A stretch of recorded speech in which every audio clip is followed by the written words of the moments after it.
It's time for the Toffee TV podcast.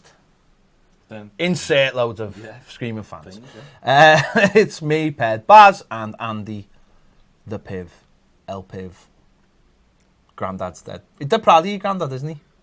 Granddad? Yeah, he said before your granddad. My granddad? Was my dad's? Your dad? Yeah, my dad's proud. Sorry, I was getting confused with Joe. So my granddad. Sorry. Joe's got a few granddads. My dad is proud of me for once. Usually just thinks I'm a divvy, but yeah, he's on Twitter. Don't know and follow him though. What's his name? No. At El Pavotti FTBL, Dad. El Pavotti Senior. Dad of the Piv. Yeah. That should be it. Dad of the Piv. Yeah, he is. He's sad. He's a Liverpool fan though.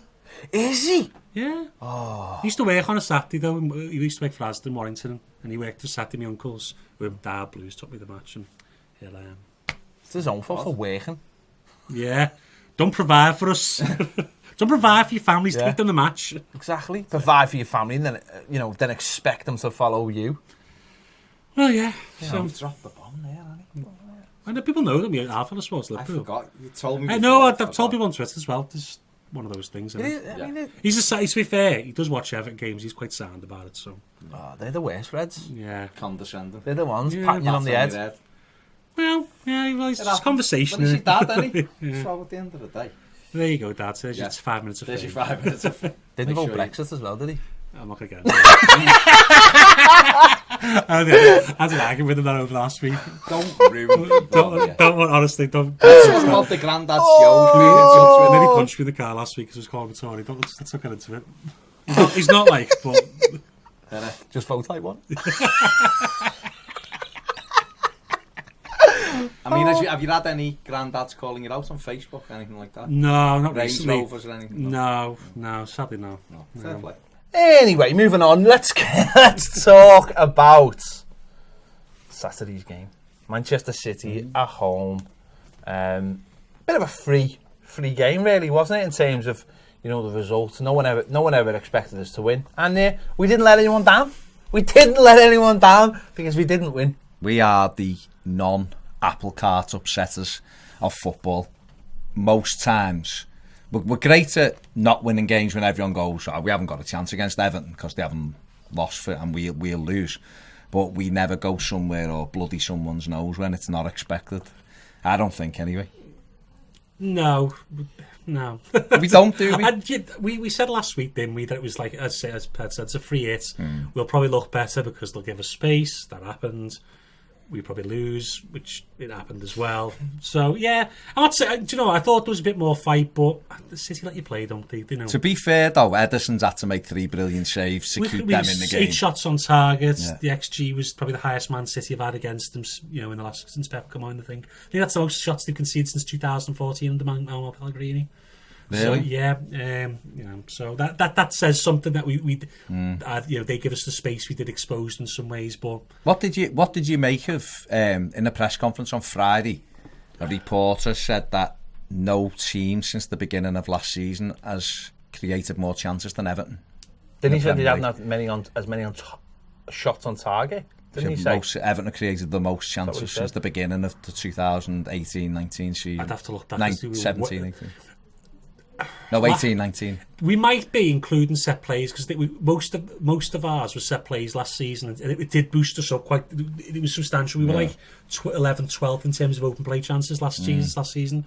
Potentially because we do create a lot of. How many times a game does Mina or King get a head on the ball at least? Off a corner or free kick. So maybe mad, in terms of actual big chances, no, we were. Gonna say because when we watch them, it doesn't feel like we.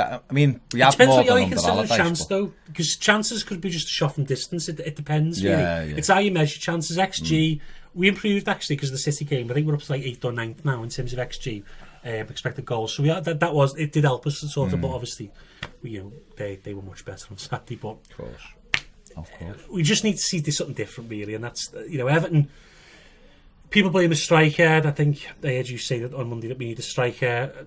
Yes, maybe we do need a more experienced striker, but that's not part of the plan, and it's not going to happen. I don't think. I think there was a story about Rafa Leao turning Everton down in the summer, wasn't there? He's not really experienced, of course, but I don't know. I just don't see us bringing in a Dzeko or a... No, but I do think a lot of the problems would go away if you can build slower if you've got someone putting the ball in the back of the You net. can't- It's one of the great, like, sort of mistakes of the Martinez era, and it continued in the Koeman era. You've got a striker like Lukaku scoring 20, 25 goals a season, and you're not making the team better. That's criminal. You know what I mean? Like you look at that's what I feel for Silva. Silva coming to the club and he's got no real goal scorer. Whereas the not the two previous managers before Allardyce, you've got two managers who had a goal scorer, and because they had a goal scorer, didn't actually bother to try and improve the team. And that's the mad sort of flip side of it, isn't it? You know, I do feel for Silva that he is trying to build something. It's negligent. It is. Well, what Martinez did was completely negligent. Martinez had Lukaku. It's a guard jail-free card, wasn't it? Yeah, but he had him for his whole tenure. So no matter what it meant was he could, after the first season, which we know was the hybrid with Moyes' defence and Martinez' attack, after that first season, he basically mismanaged Everton incredibly. But got us out of jail. How many times would the David Moyes get spent 13 million on the ass? You know what I mean? He didn't really get, and that's the story. Martinez's reign. He made bad decisions with players coming in at crucial times, really, because realistically, after that first summer window, it was downhill, wasn't it? Really, Everyone else he bought after that wasn't great, and Koeman done the same. Yeah, Koeman first season came in, told us he was going to do one thing, then realised, actually, you know why, I don't have to do anything, because that lad up front will just get me out of trouble. Yeah, play golf and go to Cheshire Oaks. Yeah, get my brother to do training while I'm away. Yeah. Well, he was always on a golf course or knocking around. International weekend. He didn't even come home to do his press conference. He was in Spain, wasn't he? I mean, that should have been the alarm bells, shouldn't it? I think there was alarm bells. No, but I think that's the point. I'm saying with Silva, he's finding it much harder to build a team when you haven't got someone to put back of the net. Look at Brendan Rodgers at Leicester. He's going to have all the time in the world while Vardy's scoring goals. You know, you can. He's the front of house, isn't he? While everything's getting tinkered in the background. Do you think he's using the strikers we've got now well, though? That's I agree 100% what you say, but there's a flip side to it. I don't think he's actually using Dominic Calvert-Lewin's strengths at all, and that's what surprises me. Saturday's game, there was times against City where you could see Dom always has his best games against City. Because the centre backs. But Dom fancies City. You can see it from the first time he played against them. When we went to the Etihad, and he legged Company all over the gaff. In the end, the Company just ended up kicking him all over the place. He fancies he scored against them last season away from home. He fancies playing them, and you could see that on Saturday. And we stopped going long to him, either over the top or to his head. There wasn't enough of that. That's the problem with Everton, though, in a nutshell, in a sense, because against Man City, you can do that. Against Burnley, we're not going to be able to do that. And because instead against Burnley, we go, wait, we need to control the game, so we're going to play it slow around the back. And Dom's basically going to have then 4 defenders around them all the time. It's not going to work. So this is where the balance of play needs to come. You need to decide what is the style, what is the system that gets the best out of what I've got. And if you're going to play Moise Keane, you can't play the same way as we got Dominic Calvert-Lewin. But at the moment, this is our system. You just slot in and you don't fit it. That's the problem with Everton at the moment. And do you fully lay the blame at the manager? I'd say more now. I'm saying 70% with the manager, but the question still arises: are the players doing enough in certain cases? Because some players don't seem to be that bothered. They go through the motions in certain games, and I don't know.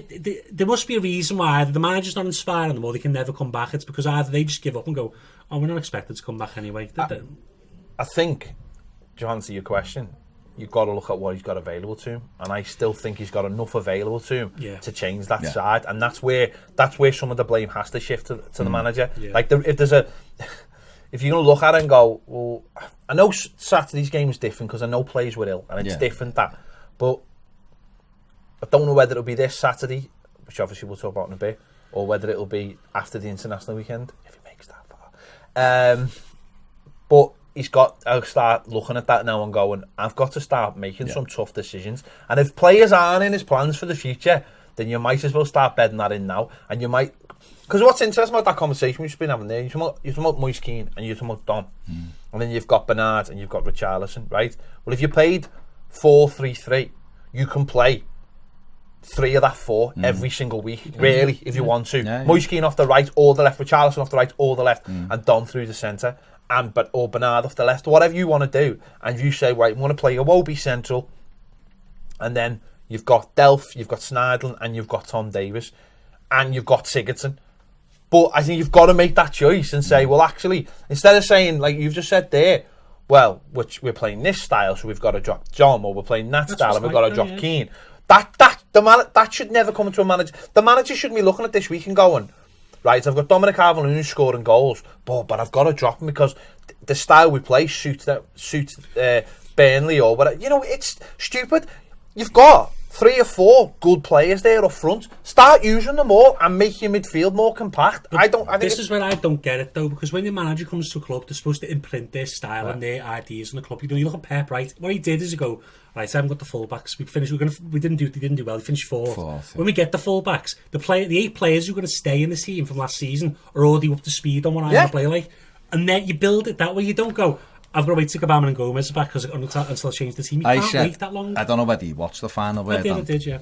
Cheers, hand. Nice one. So you will have heard me saying, we started last season reasonably. I thought we were okay. We were okay. We were good enough that people were asking Jose Mourinho if Everton were going to finish above United in December. Obviously, Pickford threw that one in at Anfield. Everything went askew for 3 months, but I think the manager really lost his confidence in that time. I really do. And then we came back strong then the last 10 weeks, and it looked to me like that was what he wanted to play. We were very much on the counter-attack. We were breaking quickly. We were beating teams comfortably, which we did. But it seems to me like we then got to the summer, and to say like what you just said about Pep, we got to the summer and almost went, forget all that was good. We've got these new players now, we're going to start afresh again. And now, this team looks like it was 12 months ago. This is like, remember saying this with Koeman, actually. Yeah. It's almost like this is the first part of his tenure again. This is why when people go, he needs time, you go, all right, yeah, he does need time, but but you've got, by now you should be seeing what the maybe plan not 100% of what it is, but the plan is. And again, we'll get on to, we're going to put the under-23s in the next section, but it's supposed to go right throughout the club. There's supposed to be an imprinted style. When Klopp come in, Liverpool's teams below it play Klopp's way. Pep, they actually they've been playing the Pep way since before Pep got there, because they always knew he was coming. But they've established what their system is going to be in the youth academy. So every player, like when Man City played Preston, Eric Garcia, ex-Barcelona, could just go to the centre-back and goes, I know exactly how to play in this team because I play in this every single week for another team. Everton haven't got that. You've got David Unsworth playing. Well, I'm not saying that. And David Unsworth's got his own agenda, I suppose, in a sense, because he wants to be a manager. But there should be a unified system in the club. And I can't even name what the first teams is, never mind what the under-23s are doing. And Marco Silva obviously is in a situation though where he probably thinks, I can't afford to get sacked again, because he does do things with fear, because that's why you see Theo Walcott all the time, experience over time, and that's why you don't see Tom Davies, because he's scared of allowing people who could make mistakes in games and who are not consistent all the time, and he won't play them players. That's why Moise Keane's probably going to be on the bench till at least Christmas, probably in and out. Yeah, because he won't take them risks, and I understand that. You appreciate some of that, but I think we've got enough senior players now to just say, well, actually, you've got 5 centre midfielders, you can go into 3. Exactly, you've got four players who could go into 3 up front. You've got all. Get them ready until if them players come back, step into the system already. That's what you should. You've got enough energy in midfield with Tom Davies and Iwobi to cope with. You just got to start coaching them into playing that way. There's plenty in there. I can't see how it would be any different from what we're playing at the moment, which just completely stops us going forward against average teams, and that's the problem, isn't it? When you've got no one breaking from midfield, your players are starting further back up the pitch when you're breaking, and listen, we're getting away from Saturday. But it comes to Saturday though, because you watch a team like Pep and the way they attack, and we played a bit of a low block because obviously that's smart to do against City. But the way they move, as Pep's a disciple of a coach called Manuel Milio, and he said, you don't move the ball, you move the players by using the ball correctly. And Everton don't move anyone. It's basically the centre backs play in one zone, the midfield 2 play in the other. The left back and the right back stay wide, and then slight movement. It's just too rigid. You couldn't say any Everton players are Maverick because they just all play to like one tune. I watched Saturday. I was talking to the lad who sits next to me, and I was saying, just look at these in the opening half an hour. Even when we went to 1-1, I was saying, look at the way they move on us around the pitch, because they're moving the ball so quickly, and each person's moving, and they're like having their own. I remember the Barcelona model under Pep was to have as many five-a-side games as possible on the pitch, small-sided games, so they play within fours and fours and fours. And City do it, yeah. Where when we played the week before, and it was a really good comparison for me, because the week before we were the Man City against Everton, in that Sheffield United game, and everything we did was slow, like you said. It was zones. You can almost go, right, that's your area, and you could I might do this on the tacti pad actually, and when me and you do some stuff about shaded areas, because Everton's players don't move out of them. No. So Mina and Keane and now becoming Jagielka and Distan under Martinez, where they have 100 passes between each other. The two centre midfield players are just sitting directly in front of them, and then there's that gap of 30 yards where City almost played 7 men on the edge of and if they don't move, if our players don't move, why would the opposition move? And that's the ultimate thing, isn't it? The ultimate thing is to create space. It's to create, you look at the first goal, the way the way De Bruyne throws it in, and the way they've managed to get 2-on-2 at the back post and overloaded us. And I watched the way the fullback stayed right up the pitch, the way they made us go narrow and then used the space on the outside. By flooding the areas. I watched Man City in the Champions League last night, and when they scored, I think they didn't score like the 65th minute, didn't they? And it was like they were knocking on the door, and I was listening. I think Don Hutchinson was doing the game, and he said, they're knocking, but they're not changing. They're just going to keep playing. And when they did score, it was a Sterling tap-in. But there was 4 players in the 6-yard box, all there for it, because they'd all gone like that. It brought all the opposition defenders into the middle of the park and allowed all that space on the outside. And that's the problem with Everton, is that we put all those crosses in the box like the week before, and we have 2 players in the box. We don't have stand there though, and they just stand there. We don't have any. But even if they just stood there, if you've got 4 and they're all in a line, you've got a better chance of someone just knocking it in. There's an option of it breaking to you. But the move to get the cross, it's always either deep or because Dini's have to clear 2 men because they don't work. When was last time Richarlison, when he cut the ball back for Dom against Bournemouth?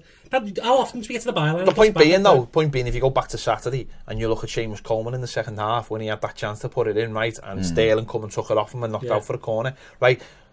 Seamus Coleman doesn't stop there, right? Or if he's got 4 men in the 6-yard box, they've made his mind up for him. He doesn't have to look up and he doesn't have to pick a pass. He just puts it across the 6-yard box, and if it misses the first one, if it misses the second one, if it misses the third one, you've still got the one at the back post. How many times has Sterling got tap-ins at the far post by doing that? That's the problem. And so you're looking at Seamus Coleman there, and it's fine to go, well, he shouldn't have slowed down or he shouldn't have done this.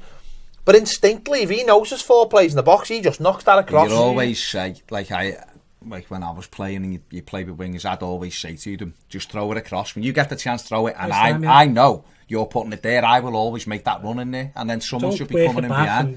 Coleman's it. You're absolutely right that they should have made his mind up for him. But I think what Everton and what Silva should be saying to Coleman is, when you get that half a yard, forget who's in there. Put the ball across that 6-yard box, right? If it's cleared, or you throw it in and no one's in there, that's their responsibility. That isn't your responsibility. Because then people are going to start gambling. Then if you're balls and they're going to be panicking. The issue with that is, and this is the entire issue, is how often do we do things quickly or make snap decisions? Well, it's always, because by the time the ball goes out to Coleman, we've slowed play down to the point where they're all back in position. I seen it Saturday, twice we broke at pace. Yeah. And then we stopped and turned round and recycled it again. And you looked and everyone was back. Place, and you were like, that's gone now. The one when Seamus went round 4 men, switched it wide, and you were like, come on, attack. And we got it, we stopped. But the problem, and that's why, we just literally answered you the question here, that's why, is because if Dean gets it on the left and he looks up, he's never just going to throw a ball in the box because he knows no one's breaking into the box. He knows a Sigurdsson's not breaking into the box. He knows... He knows that Richarlison's not going to be up there. Even if Dom's in there, it doesn't matter. But Richarlison's the only one who makes late runs, isn't he? Because Dom's always already in the box, isn't he? And we've discussed this movements in the past. This is the whole issue, though, and this is why when people go, it's the players, it's the players. To me, I watch Pep. I love Pep, and I watch all his videos, training videos. This is the work that gets put on the training pitch. They do rondos, which is trying to small-sided games, patterns of play to try and break teams down. You watch Man City display or Barcelona, they do the same types of patterns of play, and it's inbred into the players, so they know exactly what to do and we don't. Yeah. We do the same thing over and over again. And you know what? There might be a lot of people listening who'll be like, "Why are you comparing this to Man City?" But the thing about it is, if you don't try and emulate the people at the top, what's the point? I mean, you're trying to emulate the people at the top. If you drop off, well then, you know, the drop-off might only be a little bit minor. Like Neville Southall used to always say, You don't have aim to, for first place. replicate Man City. You just have to understand what makes the work. Yeah. And we're not saying we can play them because we can't play them. But you look at the movements and go, if we had movement like that off the ball, then we'd create more chances, which we don't. Against teams who were inferior. One dead simple thing I took from Saturday's game was, if you push more men forward, that creates more. If you say to their fullbacks, you're going to have to tuck in because they've got 3 men coming through the middle of the park, then suddenly Luca Dean does get acres of space, and if you can find them, and I think in Mina and Keane, actually, we've got a couple of players who can play those raking passes over the top. On the other side, whether it be Seamus Coleman or Richarlison, you've suddenly got players open that way and because you have got those 3 men or 4 men running through the middle of the park, all they have to do then is whip a ball in, like we've just said, and there's a bigger chance of scoring. And all it comes down is confidence in your own team to get up and down the pitch. Also, and it is players, and I'll tell you why it's players. The manager picks the players, but it's the style of player he's picking. But they've still got a responsibility to do that. Fabian Delph, I thought had a good game at the weekend, but he was good. But he knows Schneiderlin's protecting. He should be making it his responsibility to get on the edge of the box. No, we should. And I'm not going to disagree. I'm just going to say, what's the this is what I don't care. I don't care. I can't Players remember. Do, though. I can't remember ever following a manager's instructions when the ball was coming in the box. Oh, he told me to take a touch and play it. Right, nah, the goal's there. I understand in the box. It's the midfield. Like, I'm talking about even the midfield. midfield. He's under strict instruction to stay back because he doesn't want But to break is he on though? We don't know that. He will be. I think Marco's pretty safe as a coach. He's instructing them to be players safe. If you're picking those plays in the first place, you're safe, aren't you? Well, and I'm not arguing. You have to make up of the team's wrong, and I've said it a million times. The midfield is the issue. People can blame Dom, and I can be critical of Dom, and he missed the sitter at the weekend. And if that was Aubameyang, it was 2-2, or if it was Salah or Mane, or it was 2-2, 1-on-1 with Ederson. Doesn't matter whether it's a good save. He should have clicked it over, and Coleman did. Showed how you beat him. That's how you do it. He should have scored. However, he had a good game, and he put himself about and he scored a goal. Dom isn't always the issue. Richarlison isn't. People have a go at Richarlison. To give him how many does he miss, Richarlison? Really?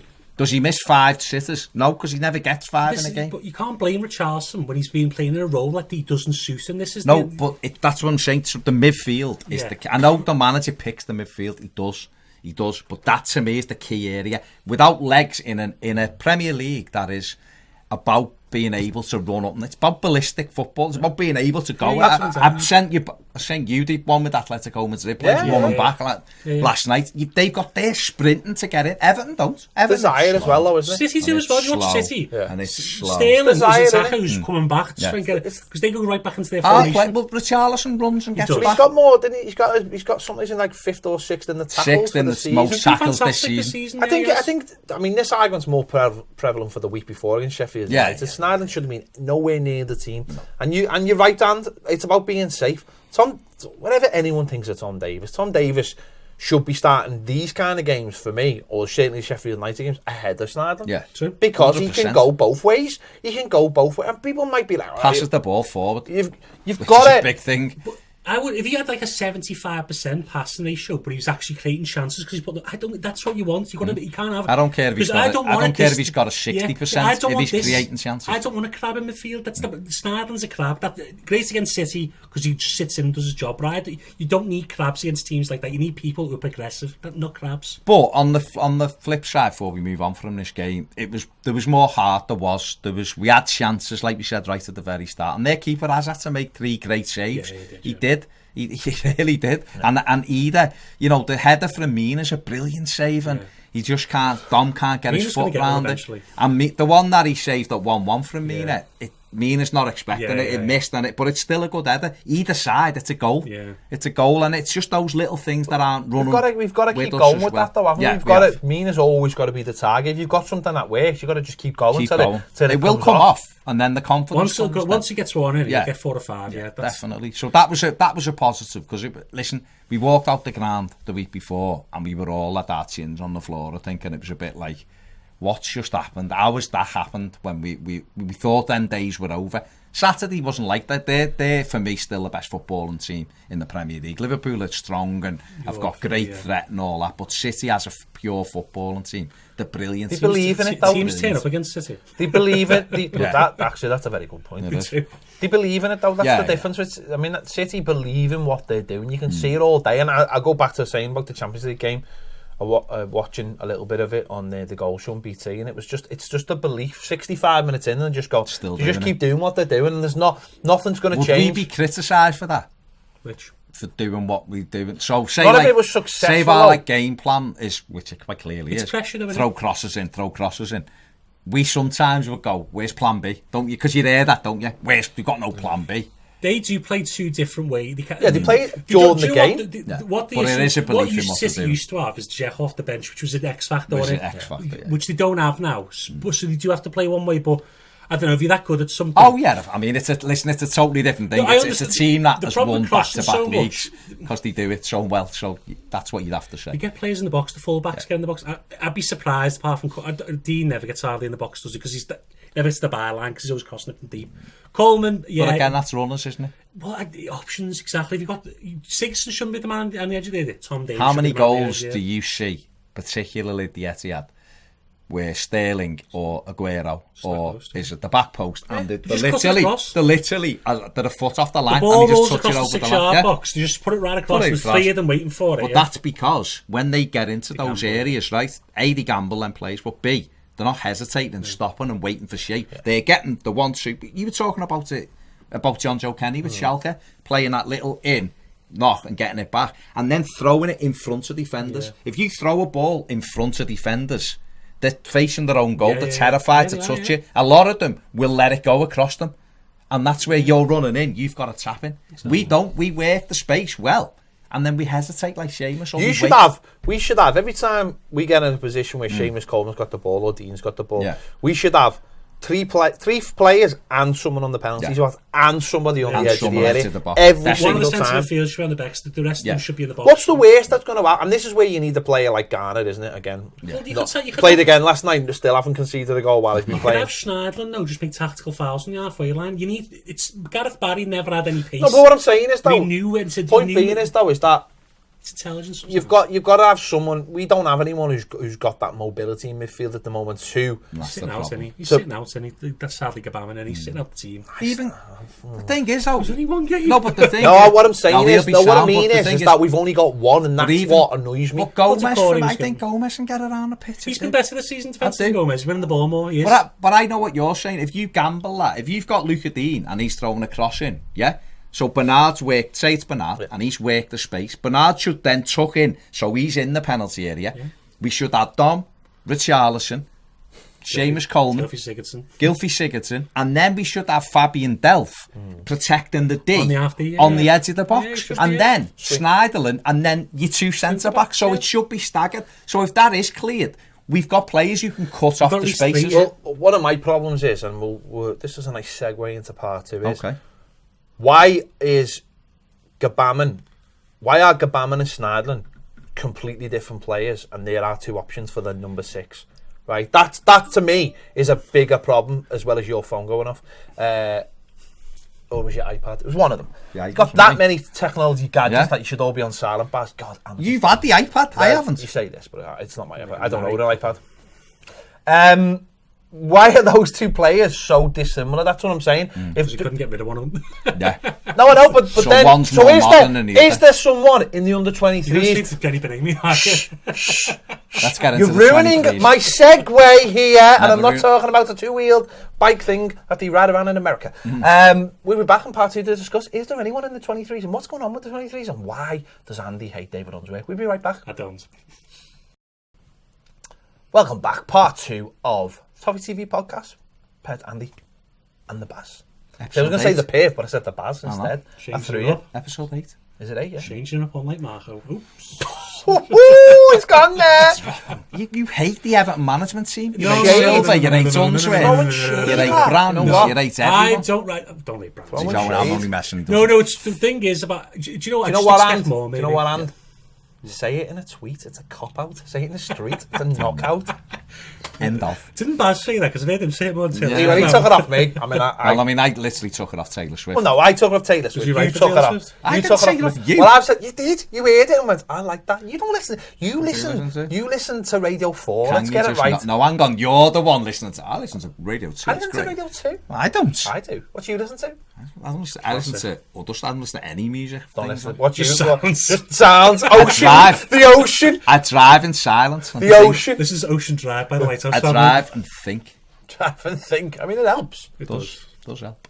Have you ever drove anywhere and got there and gone, how did I get here? Every day. Isn't that? I've done that. It's so, automatic, isn't it? Where you should go to where? That was by the Pointer Sisters. Oh. It's automatic. We'll start singing.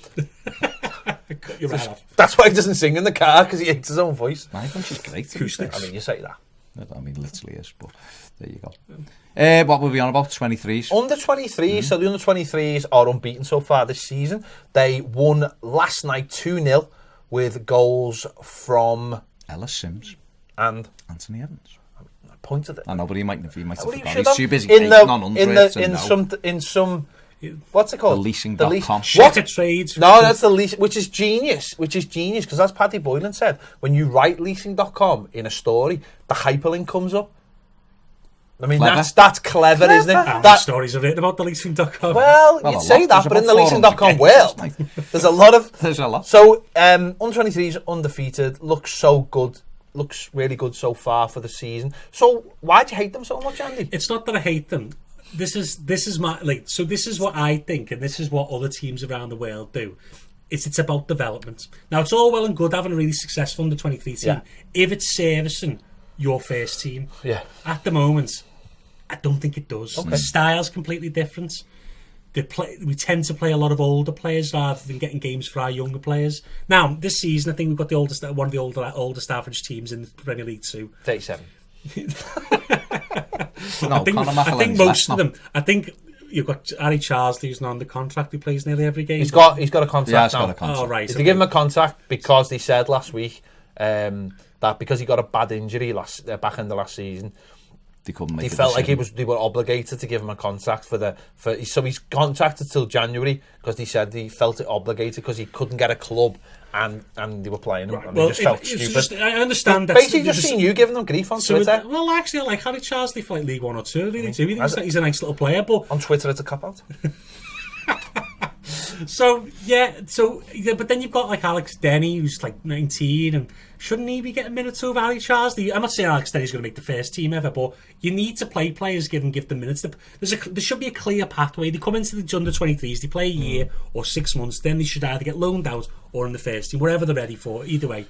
Look at John Joe. He's gone to Germany. He's doing well. That's the ideal loan. Yeah, we should have a loans manager. I think the last one was Joe Royal. It was.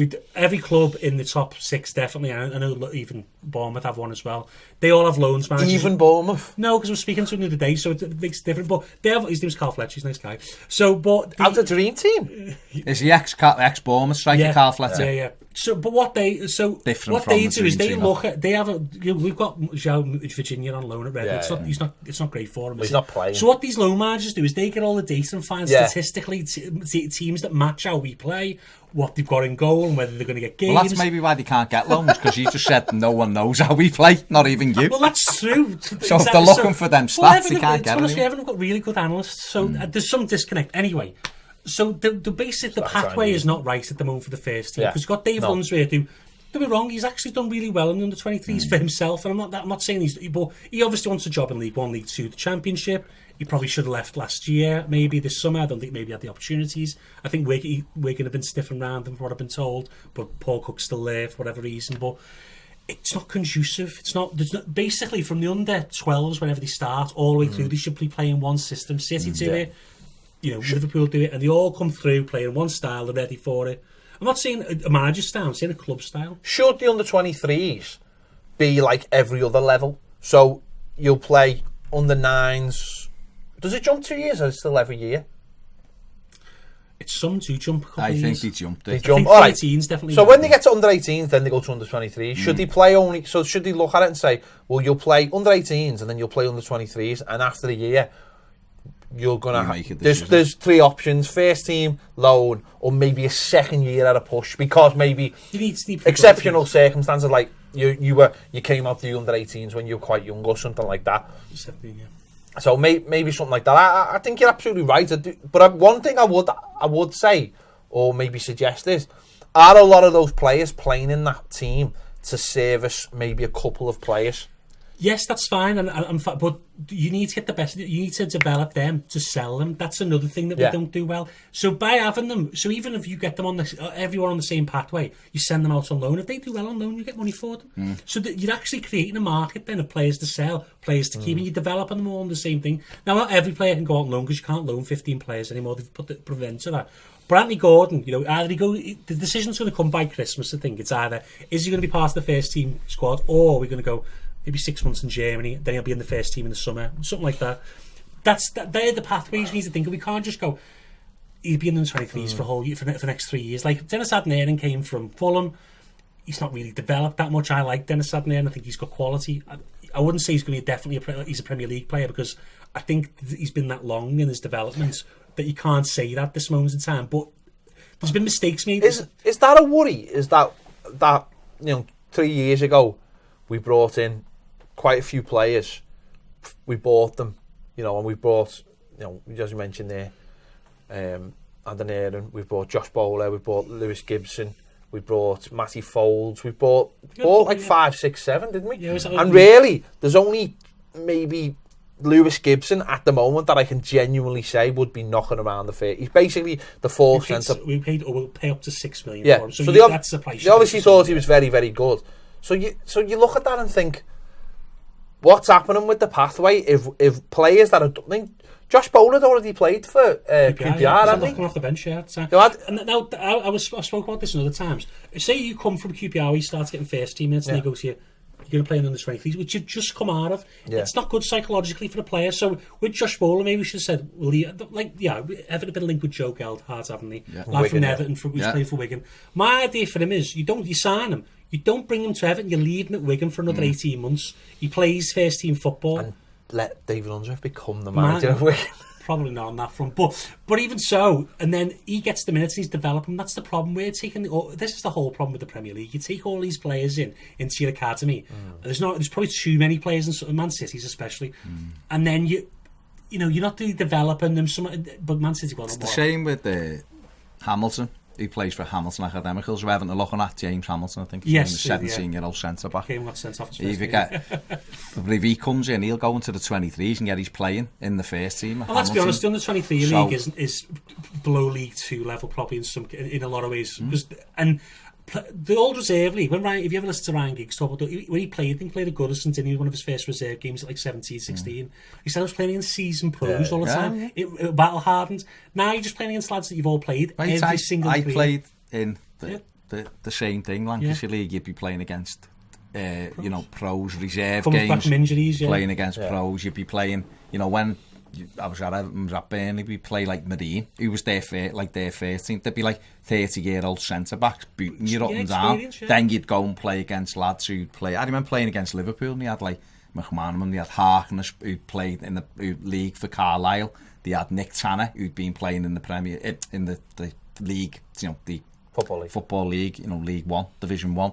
They had Mike Marsh, who played 30-odd games for Liverpool. You're playing against these fellas who've played at that level, and you go, these are good lads. Whereas I watch it, we say it all the time, I watch the under-18s, and lads are getting 5 goals, and when you watch it, no one's getting near them. No one's putting a tackle in, and you're like... on a show pitch, on a perfect pitch, and it's like, is this non-contact football? There's no crowds, there's no atmosphere. Nothing. But you look at the under 18s, and we've scored a little number of goals. I think Thomas Cannon got 4 in a game this season. That's what it was. Tom Cannon the other week when he won 8-2. And Sims scored goals like the last team. But if you look at the top goal scorers in that under 18 league, some of them never do nothing, because Martel Taylor-Crossdale, Chelsea scored, I think, similar number to Alice Sims did last season. I think he went to Fulham on a free this summer. He's not even getting the Fulham team. So. And when he went under 20s, he couldn't score goals. So there's a jump up in levels. I watched Ellis Sims last night, and I thought he looked... It was just better than I'd seen him. He was strong. He was up against 30-year-old centre-backs who are used to league football. He cracked them a few times. He went back for more, which was good. Took his goal brilliantly. I suppose that's what's good about this tournament, isn't it? What's good. And last year I watched some of these games when it was the Checker Trade Toffee, and I remember they played Bury and they were 2-0 up. Oldham.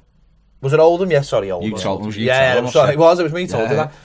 They played Oldham, and they were 2-0 up, and they scored quite early on the second half, and the momentum shift, and you've just seen them start to make a lot of silly little mistakes, and Oldham ended up winning the game 3-2. Whereas I suppose from last year to this year, I've seen a lot more evidence of players being a lot more experienced and grown up in their decision making.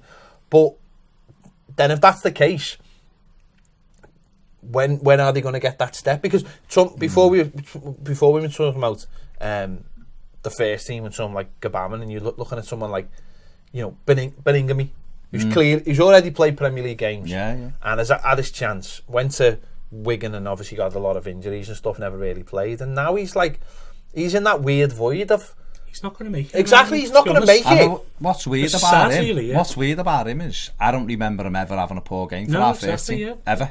That's the issue there. You come in the first team, then when Allardyce came in, out you go, never to be seen again, and that's why you either keep them in the first team or you loan them out straight away, because.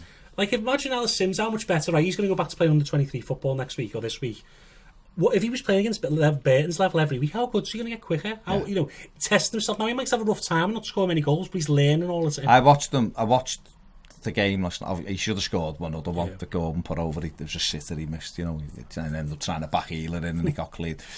But he was very, he was very good, and he did get cracked. But there was a few of them last night, and you're right, we had seen them. They beat Mansfield as well in the last game as well, when Anthony Gordon scored that worldie.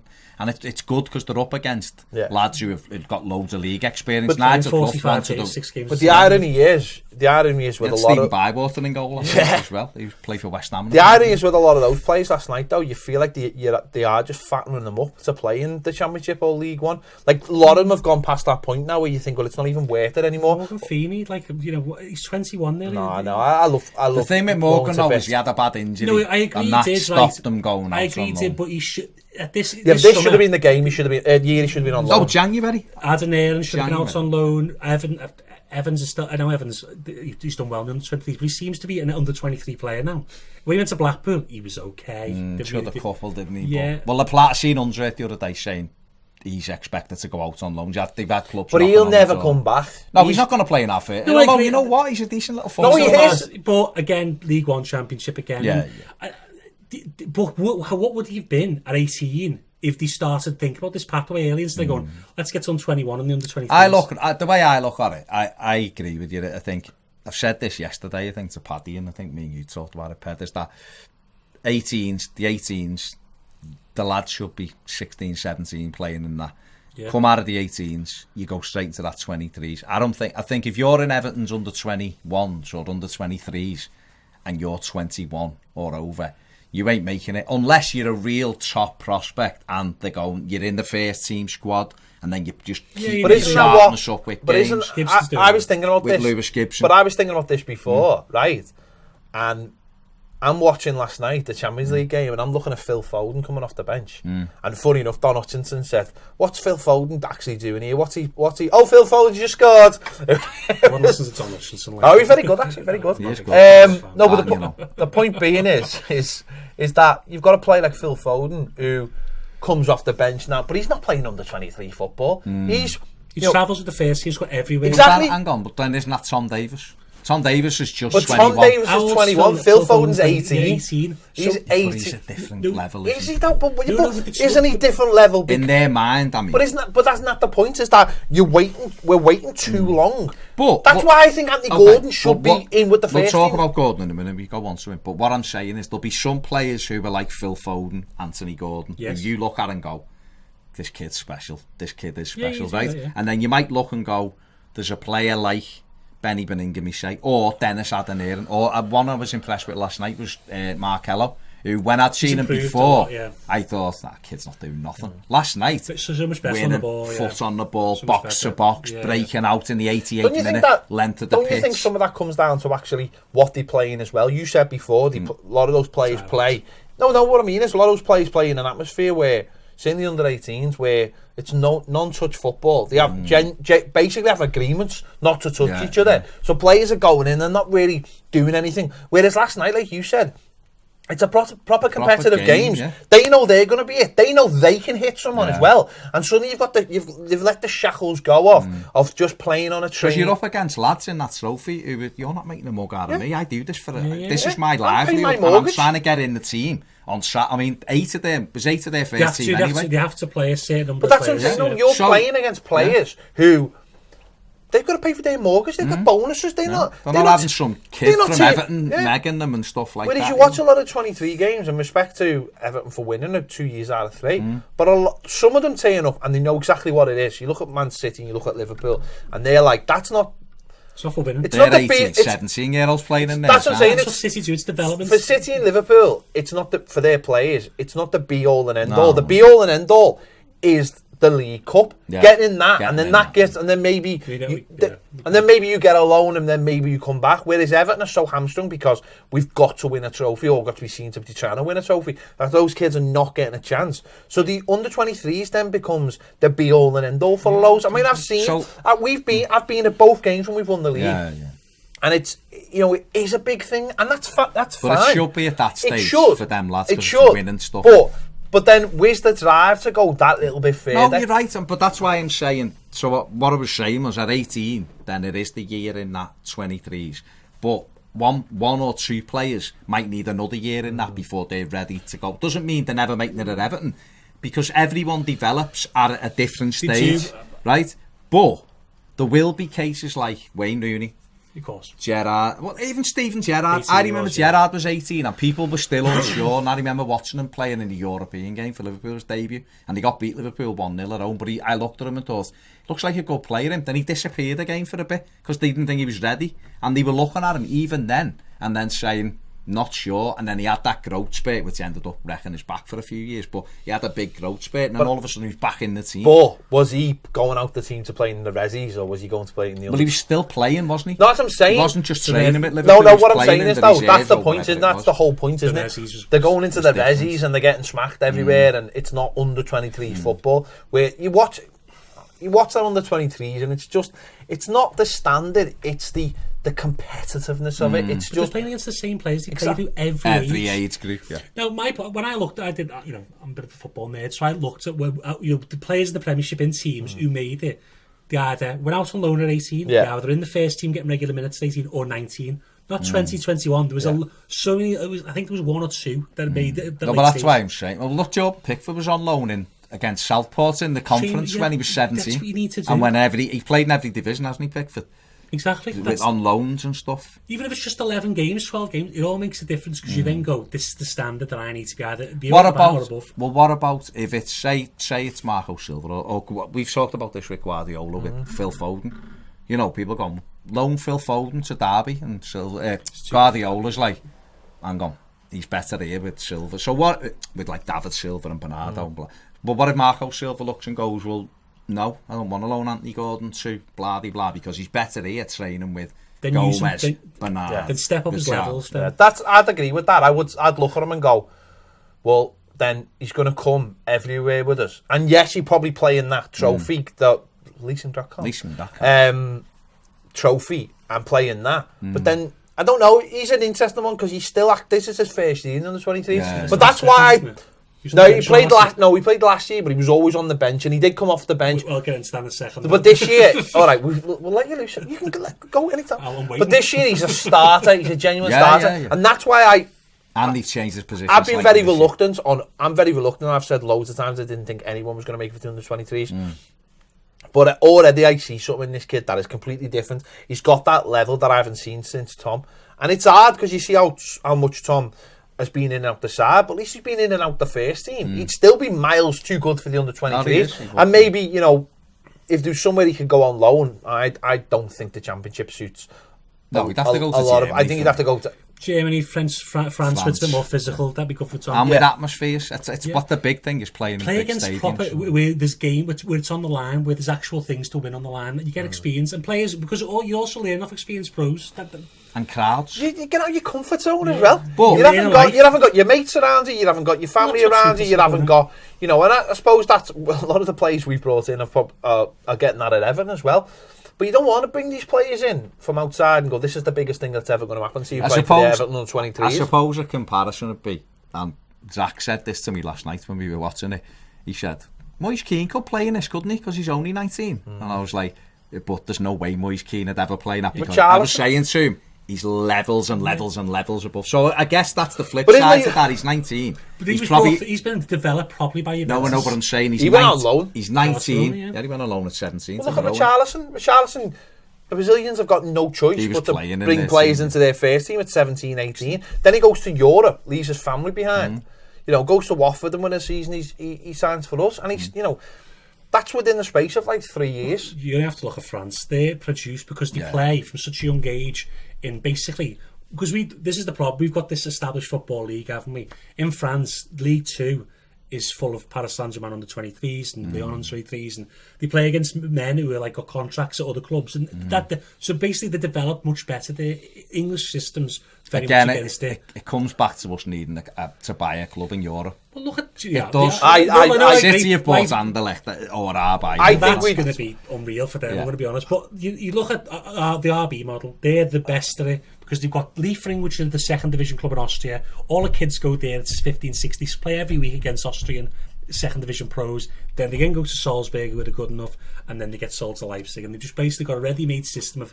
Got one in Brazil now, haven't they? Bragantino, and they've got one in New York as well. Yeah, so they've got coaches. They've got coaches. Well, it's Jesse Marsh. No, but for me, I actually think Rebels you people could go, it could cost us this much. I think we'd probably save money. No, I think we'd save money. Tim Keach, who I work with, he stopped punching on Twitter. His big thing is, for the price of Tosin, you could run another team for 5 years and get all the good players in their academy, play our best players, and that's not just Tosin. Any player who's I'm not.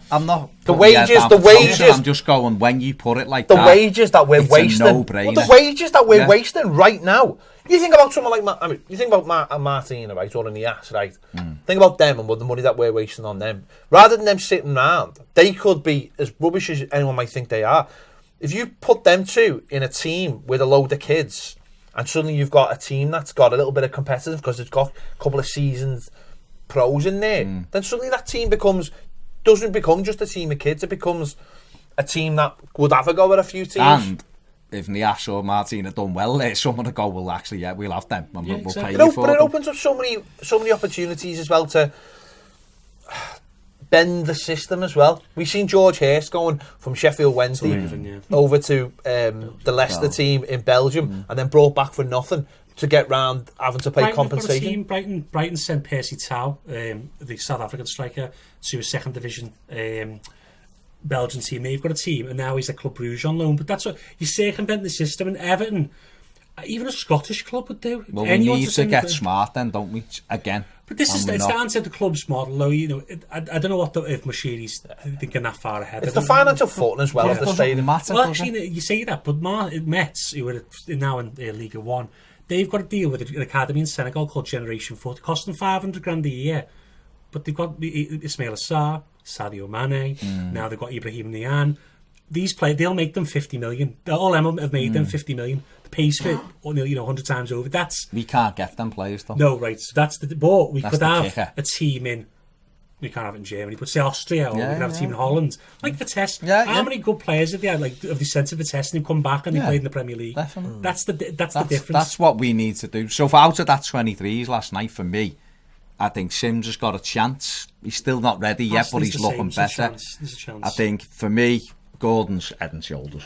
But I was impressed with Gibson always. You know what? Feely done well last night. I think he needs to bulk up. I love the kid. He's got everything you'd want from a from an Everton sort of centre back. Could be But real though, Barham. He's not. no, I am real, mate. I am I real. agree, yeah. I think. The two centre midfielders. But at the same time, I want someone like him to have a good career, and I think he's not going to have a good career. I'd have said no to Adam Aaron a while ago on Markello, but last night I thought, I'm not saying Aaron's they're back ready. with the first team, isn't he? Yeah, well, they've literally chosen 4 players who were in the first team squad, which is No, Gordon, Adam Aaron, So Gibson. you're going to play 4-3-3. I'm not saying Adam Aaron's ready for that because he's not, because he should have been out on loan. But he's a box-to-box midfielder now. Once he's had him, we'll get to Unsworth now. He's been playing on the right wing all season. This is what the Centre mid last night, though. Yeah, I mentioned finally said he's back at centre mid, but I like Unsworth, I do, and I think he's done really well winning things, but it's not conducive to producing players. Now, Anthony Gordon was on the bench last season, his first season under 18s, under 23s. I'm sorry, but we know he's that talented. He should be getting as much game time to accelerate his thing. I don't care if Unsworth loves Harry Charsley or whoever he was playing last season, who else was in there, Hennon, whoever over the years. Yeah. They do not matter to Everton's future. Anthony Gordon does. Play him. I know, I understand that the football as well, the ball misses the midfield at most of the time completely. Goes from front to back. That's not how we play. Well, maybe we should play that in the first team, but, Well, if it wins stuff, yeah, maybe we don't. we should. So when they're going to win, I think Anthony Gordon will be fine because he's such an intelligent player and he's yards ahead of the players at that level. But when you bring, say you brought an Adam Aaron in, he's going to be a bit of a fish out of water in that system because he doesn't know, he's not been part of it except maybe in training. So if we were bringing, say, Lewis Dobbin from the age of 14, come on last night, looked very quick. He's very good, very bright. So Lewis Dobbin, if he come through the whole system playing it in an Everton style, the manager can change, but the style manager would say, then they'd be ready to step in the face. He's interesting, Dobbin, because he was playing at under 16s at 13 and 14. What I He was playing find under 18s at 15. So 16 now. 16 What I do now, find he's quite- there full he's time. gonna be good. What I do find quite interesting though, it's a bit annoying actually. It's not. I don't know if the annoying is the right word, but it been hearing the same names for like 3-4 years, and you think every year there's an age group, or every 2 years there's an age group, and if you're hearing the same Anthony Evans and these kind of players, and Morgan Feeney's another one, you're continue hearing all these players, and you think, well, where's the next crop? Where's the next crop? Lewis Dobbin's the next one. Because yeah, that's he's again, Yeah. you're right there. There's a bottleneck at the top because Unsworth's loyal to these players that have won things, and they actually should be stepping up into playing those minutes. Them lads should be going out on loan. But Everton have got one of the oldest leagues in Premier League 2, and Man City, look at Man City, we played them last weekend, and 2-2 wasn't it? Yeah. They had some cracking young players in their team, but Everton are physically more matured than them, so they can balance out the levels because we're older. Most of their players are 17, 18 and 19.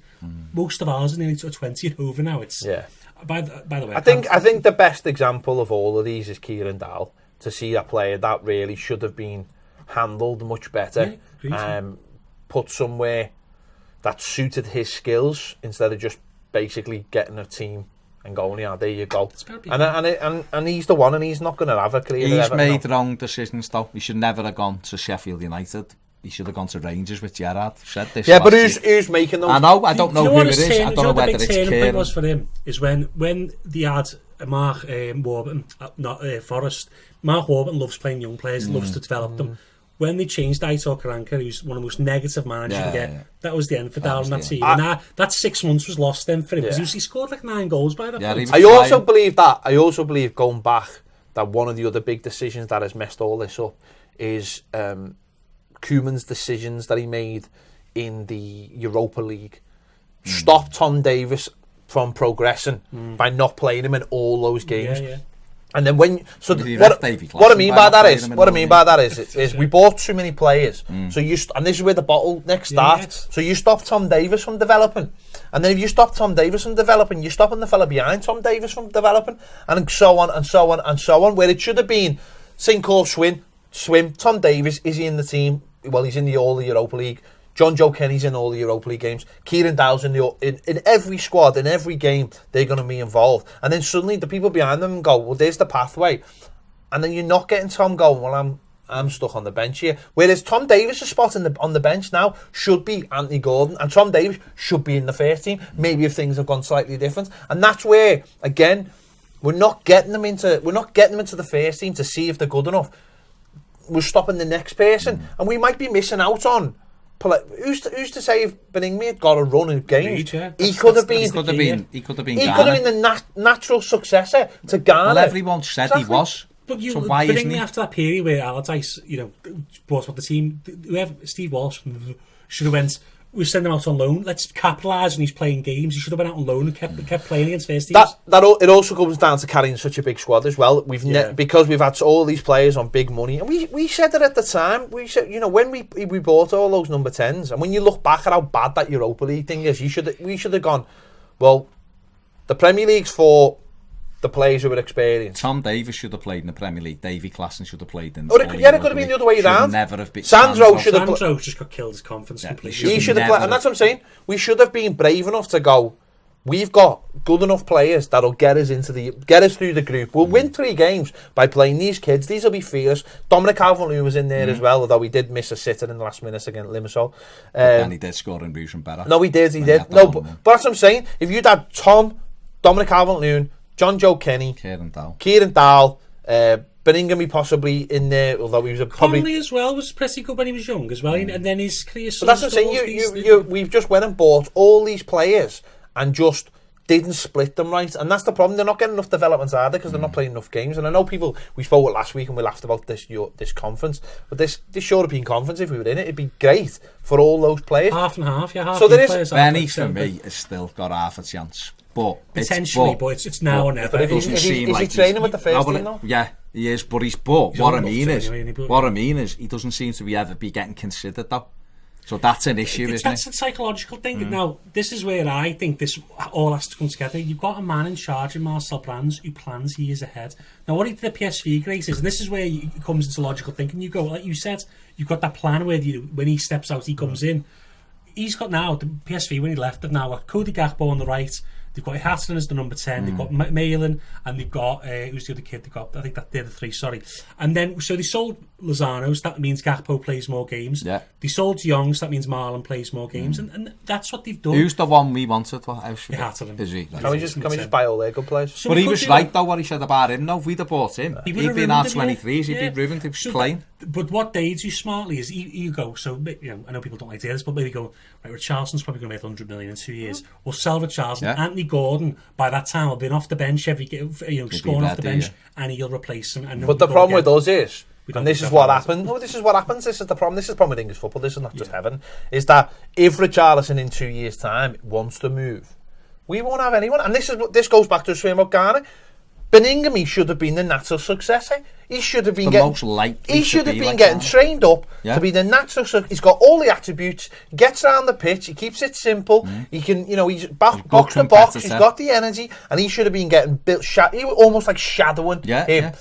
And you said this over Baines, though, didn't you? Yeah, we said this. I mean, we're saying it over Seamus. And maybe it's happening with Seamus, with John Joe. Who's to say that's not happening with Seamus? But the point being is that we brought Gabama in, which was the right decision as well. But it should be him and Beningame fighting that position out. We shouldn't be going from... You can say they're both number 6, but Schneider's got 0 in common with Gabama. Absolutely nothing in common. Well, and then you both speak French. And then another one is you've got the same with Tom Davies and Sigurdsson. So every position, is he number 8? No. Is he number 6? No. What position is it? Well, I see him as a Sigurdsson's replacement. They're not the same player whatsoever. So where does that leave Tom? And I think this is where the club are falling down. Sigurdsson should be trying to be like Davies, really. Being able to get on the ball, get about the pitch, sit on the bench. Bit more. Well, maybe. My issue with the Davis thing is in last season he ended up in the stand for about 5 or 6 games, and I just don't get it. Now this is the problem. Now are we employing managers under the guys that he's basically only going to get? Employing managers in disguise. I think they'll have to be soon. Come in, just complete. They won't tell us who the manager is, so we don't have anything. No one's got a clue. We don't know who they are. Like the stick. Just like the stick. Like Ebbs Fleet. Yeah, just have like the stick. Just have them dressed with like the helmets on the side of the pitch, moving. Like the manager, this is the problem with managers now, and this is why only no one's fearless not to play kids. They all go, I can't afford to lose a couple of games, so I can't play these young lads. Hasn't decided, to be fair to him, and I know they're not doing great to them, but he's trying to build something. But Southampton, that's their model, though. Everton's model is this: we want to do well quickly, but we also want to think about the future. You need to decide, because they should have said this year, if they didn't think they were ready to make this top 6, they should have said, This year, we just want to try and get Europe, whether it's 7th or win a cup. Yeah. And then if we finish in the top 6, great. I know you can't exactly say that to the fans, but that Marco Silva should be under that knowledge that he can play. Well, he probably To be is. fair, they say very little to the fans. So. But that's the problem. The communication from the club's always been bad. So at the start of the season, everyone was losing their heads because they thought we were going to get top 6 because everyone was bad. When if you look at it, you go, maybe we can. If we get consistent, we do this. But there's still, if Marco's the man to take it forward, there's still a year or two plan left. Going back to the shadowing thing, that seems to me exactly what Pep Guardiola has done with Phil Foden. He's essentially letting them shadow both Silvers. Once David Silva leaves in the summer, then Foden will get more time. Well, he will. He'll become the backup to Bernardo Silva. And then he'll get more time. And he can also play in field. He'll play more and more and more. And he's a tremendous. But do you know what I'd say? And I'm not saying Andy Gordon's on his level because he's not quite. But when I watched that under-17s team with Hudson-Odoi, Foden, Sancho he left early, them type of players, Anthony Gordon, in terms of football intelligence, the speed of thought, the decision making, I'm still refining it. He's Did you see his pass last night for Sims? Honestly, that pass wasn't. People, I don't think if some of our first team players would have played that ball first time to Sims. What, did it go forward? No, have you seen it? The ball comes and talented young players as Ross Barkley, and now Ross Barkley may have had his flaws, but he was a very good young player when he first came in. And I think Anthony Gordon's. But he came in. Don't forget, Barkley came into the first team. He made his debut at 17. They nearly blew it though. No. Don't forget, he came into the first team. Moyes had a good look at him. He tried to be Billy Big Bollocks against Rooney. Rooney put him on his arse and showed him what it meant to be a proper. And then Moyes had to step him down because he knew that he was probably a good enough player, but mentally just wasn't right for it. I was at Fulham and he was on the bench for us and he was 16. And then he had that double leg break about 2 weeks later. But he was saying he needs to play. And Moyes was like, yeah, he's very close to playing. 16. Too much for Maverick.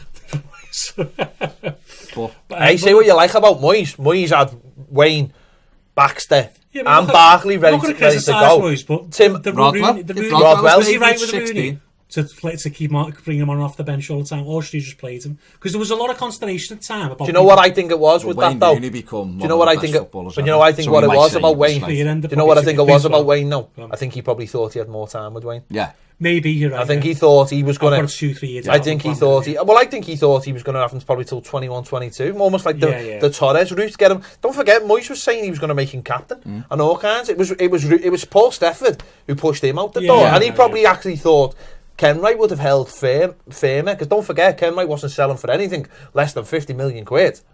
And he ended up 17 million down, but no, that's what he said, didn't he? He said 50. So Moyes probably thought, I've got this kid for 3. From more as well. Chelsea wants him for 50, and then he broke his metatarsal in the Euros, didn't he?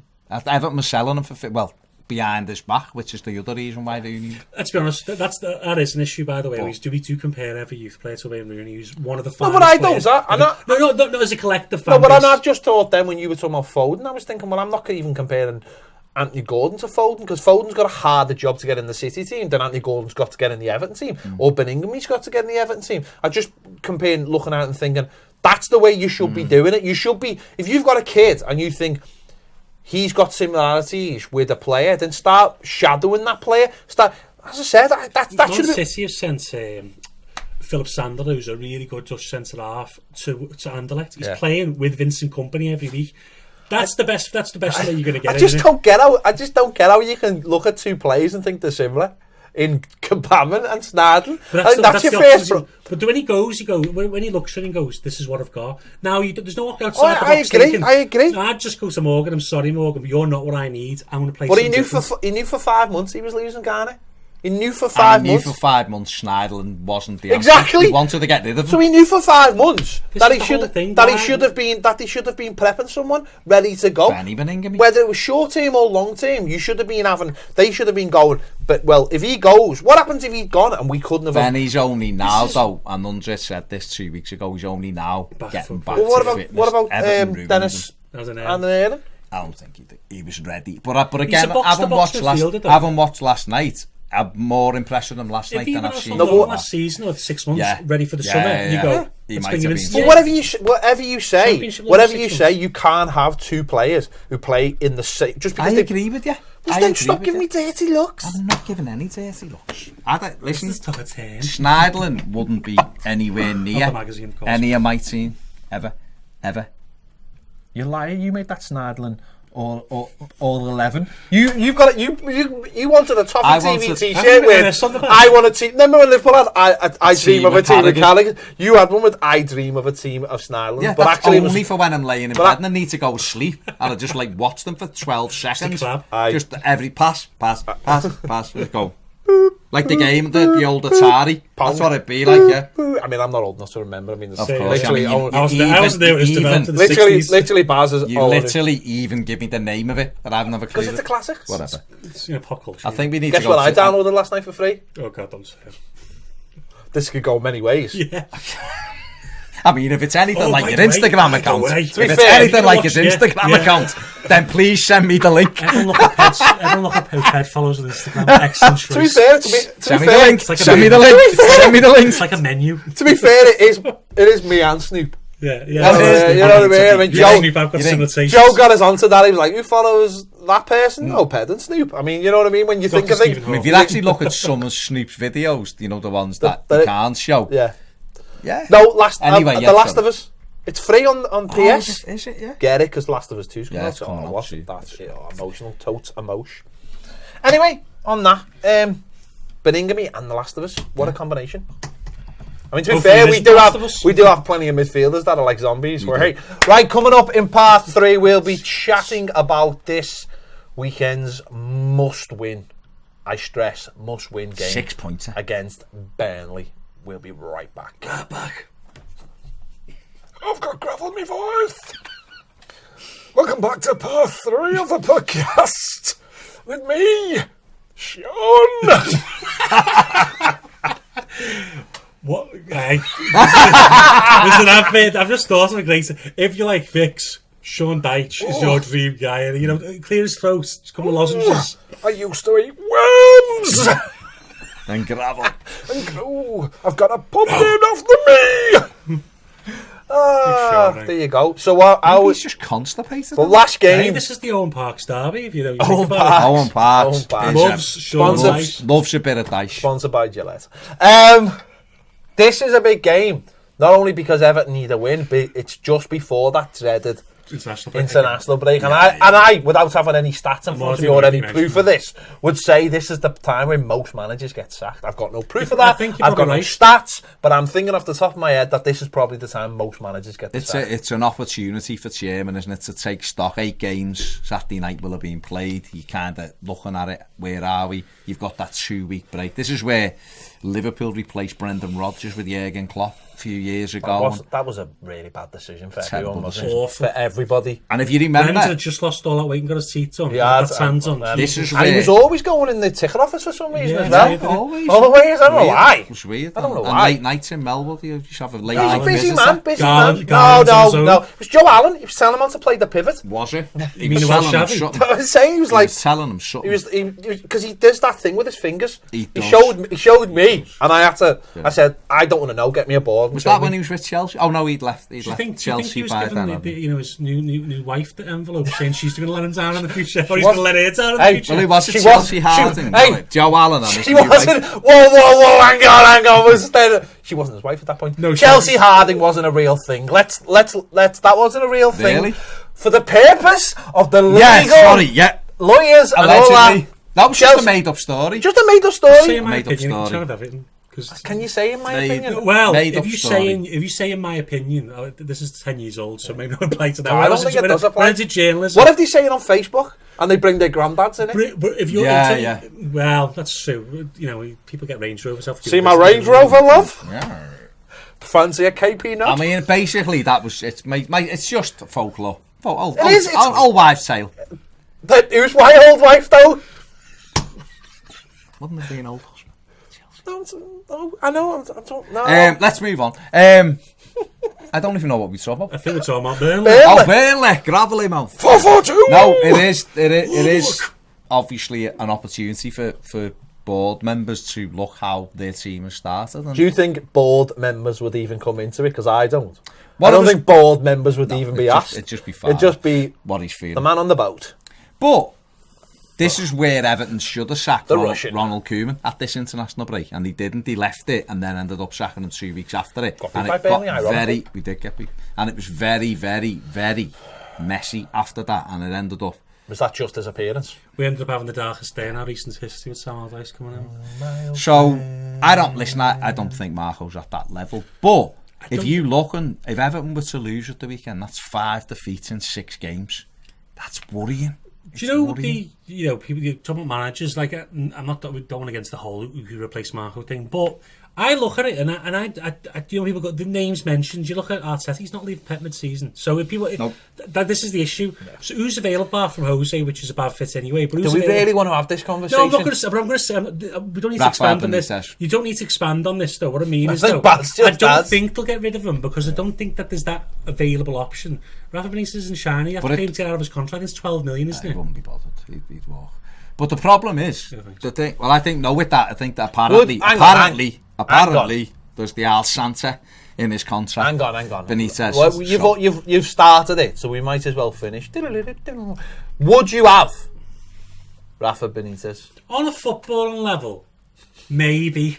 On a personal level, they wouldn't have wanted Howard Kendall in the 80s if he got offered him as manager. We wouldn't have wanted Kenny. Right. It's the same. Why would he do that? I'm staying neutral in this, right? Don't you think that if he came to us and did a good job, that would annoy them? Yes. Now I'm not really bothered. If we, know what I mean? Like if we're putting the arm around them, bothered about them.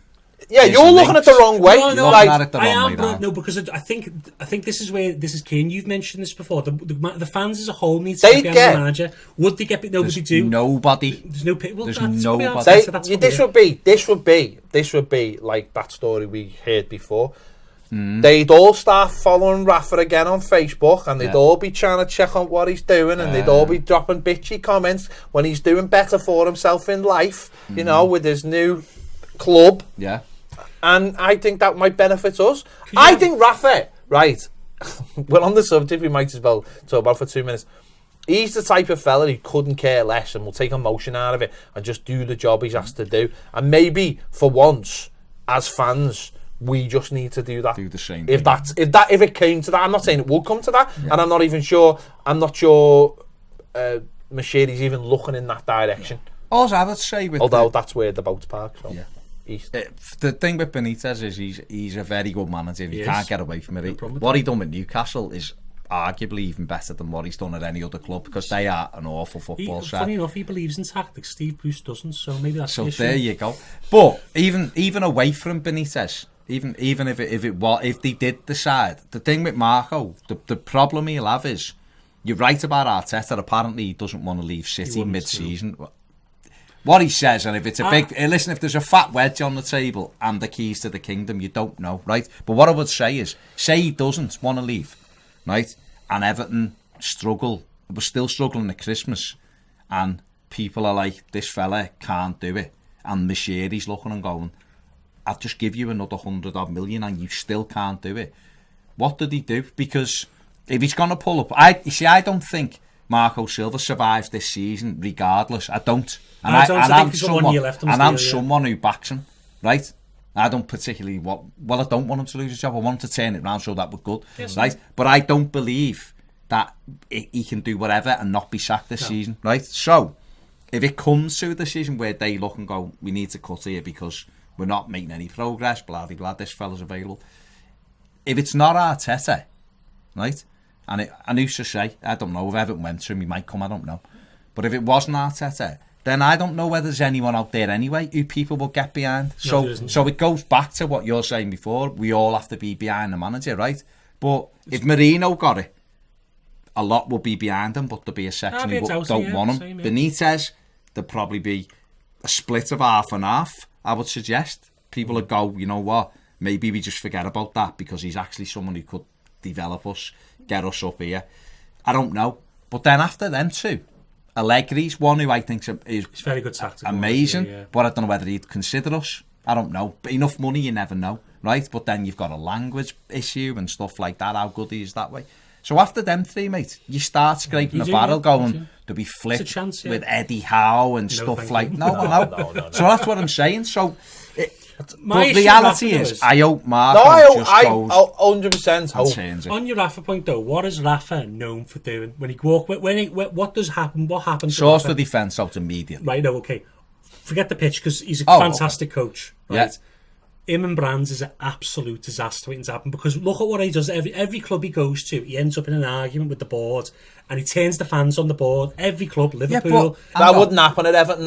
No one would go. If he never got the players he wanted, because Brands is on that show.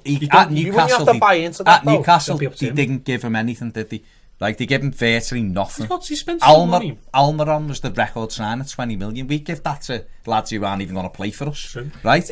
So therefore, if you said to Benitez, you're getting 100 million every summer, which is essentially now what Everton kind of spend because they can also recoup.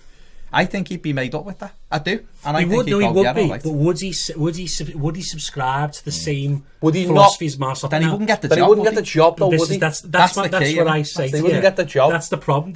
Exactly, and that's why Rafa is not maybe. Yeah. Don't be wrong. If you just said Rafa Benitez as a football manager, yes, fantastic. You've got to look at his receiving. I think he'd have Apart Everton. from I honestly think he'd run Everton very close to Champions League. Definitely. Yeah, I think he would. I agree with you. I just think it just doesn't fit, and that's the problem. No, if it doesn't fit, it doesn't fit. No, it wouldn't. There's a lot of reasons why it wouldn't fit. But I in could say terms that of about every manager, though. So that's not just Rafa Benitez. I could say about Mourinho. And everyone knows I like Marcel. But you could say he's never managed in Europe. There's every manager's questions about. Don't you think that a lot of managers now are going to have to get used to having a director of football? And yes. Mourinho said himself he would have loved a director of football at Man United. One that subserved him. That's the difference. But I think Brands is the kind of fella that if he's seen benefit in it, Brands is not shouting his head off all over the gaff. He's not.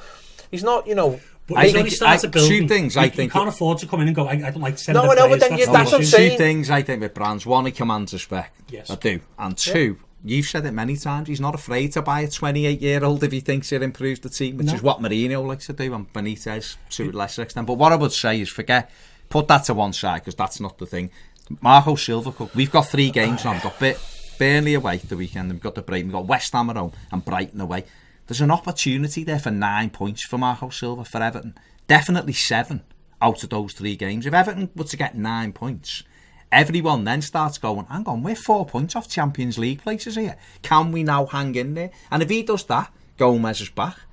After this international break, I'm guessing Gabaman's probably only about 3 or 4 weeks away. Yeah. So all of a sudden, things might start to look a little bit rosy, but it has to start at the weekend. I think it'll be the next international break for Gabaman. I don't think he's going to play in this patch. But no, we're getting closer. At the end of the day, this is Burnley have had an all right start of the season, but probably they're probably happy where they are. Drew 2-2 last week. They're going to be dangerous. They're going to look at all our weaknesses and go after them. And it's up to the players this week to be strong and do what we did last season when we went there. I remember last season we just come off the back of 6-2 defeat to Spurs, and everyone was like, "Oh, this is a horrible one. This Boxing Day in Burnley, no one fancies this." Straight in. 1-0 up after 3 minutes. After 20 minutes, we were 3-0 up. We just went at them, and Baines was brilliant. And it's got to be the same, hasn't it? You've got to go with the attitude of, no, we're afraid and we're going to cower because we've been poor. Last season, think of the form we went into when we played Baines last season.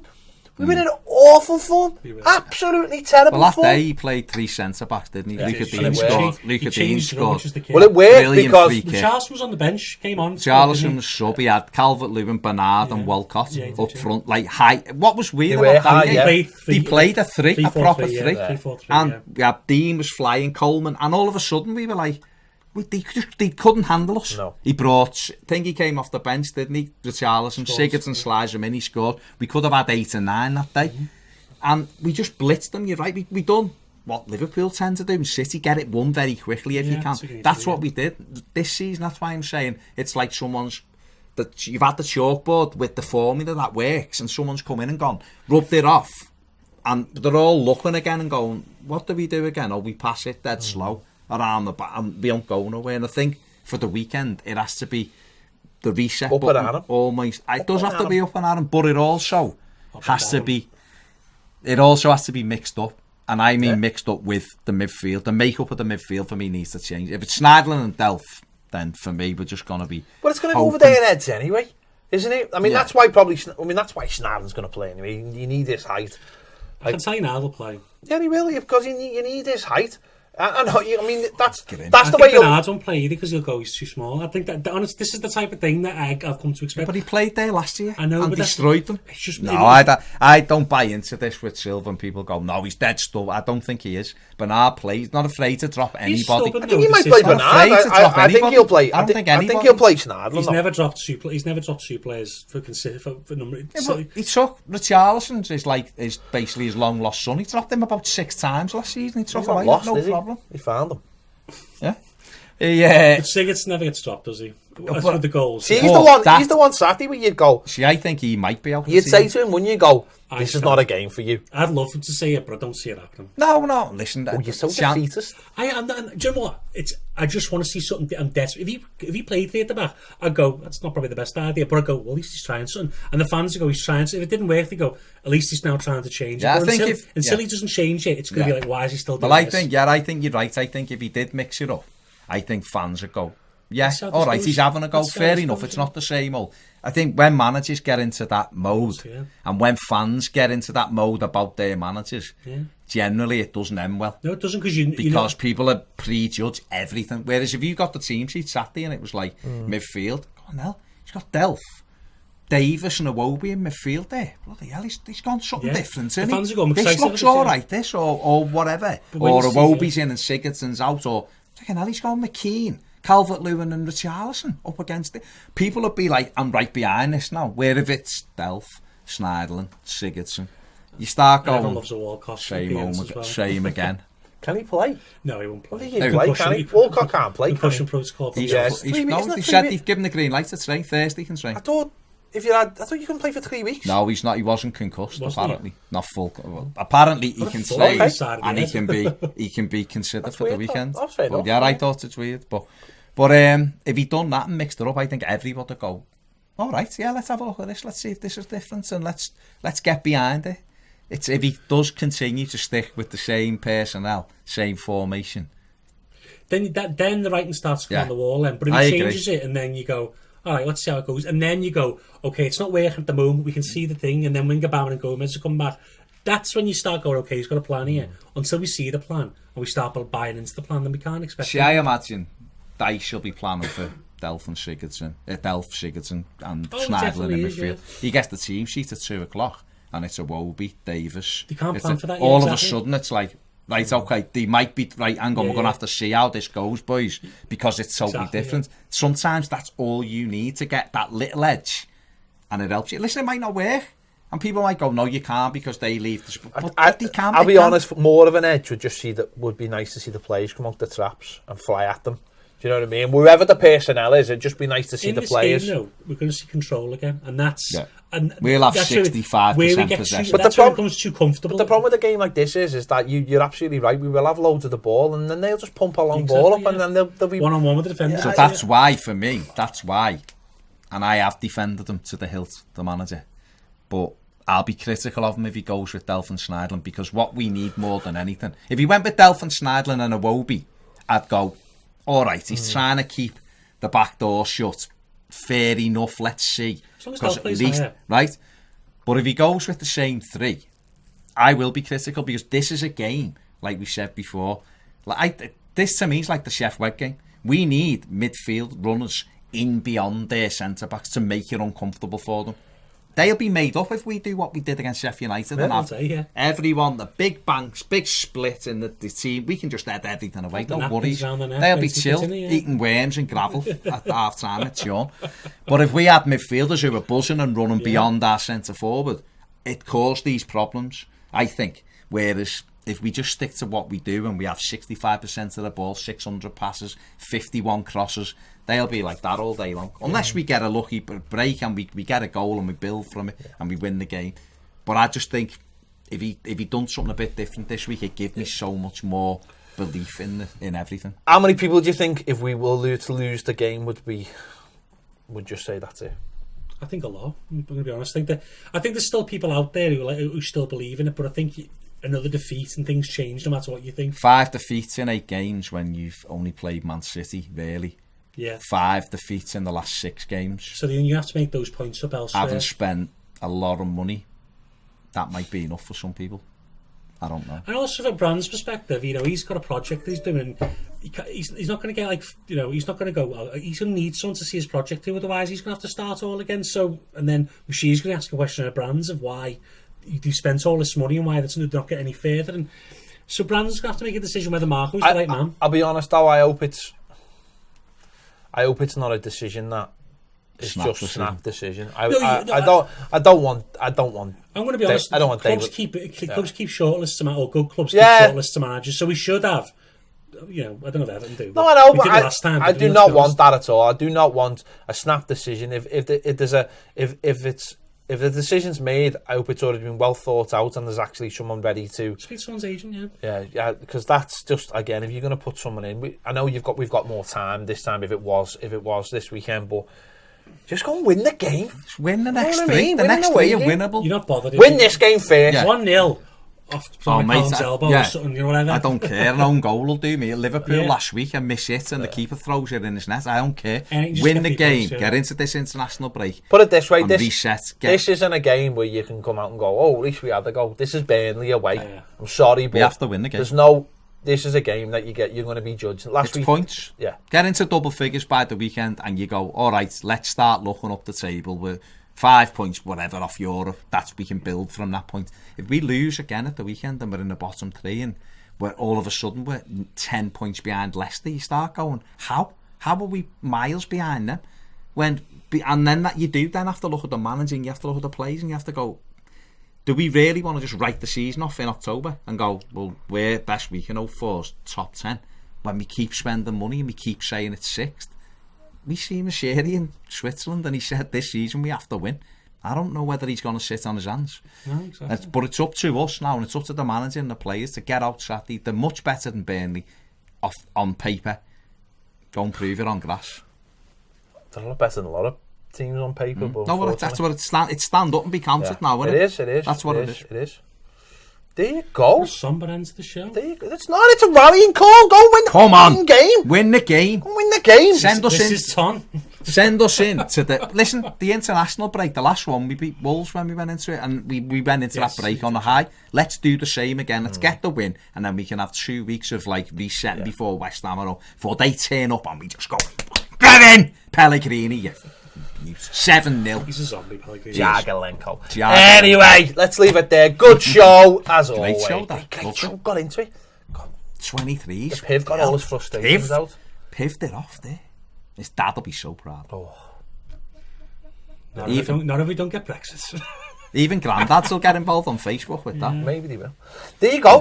Thank you for listening. As ever, if you want more podcasts and more shows, get over on Patreon where you can see this show as a video. It's incredible. Loads of hand movements. Oh, hand movements. Incredible. And a lot more. And we have loads more podcasts over there as well. So check that out on Patreon.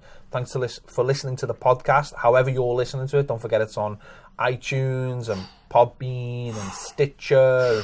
Whatever suits you, this podcast is available. There you go. Tell your friends. Good reviews, thumbs, a couple of reviews. Whoever give that 1-star review. Who give a 1 star? Bitters, mate. Don't worry about the bitters. There you go. Thank you for listening. We'll be back next week, hopefully in a happy mood. See you then. Arrivederci.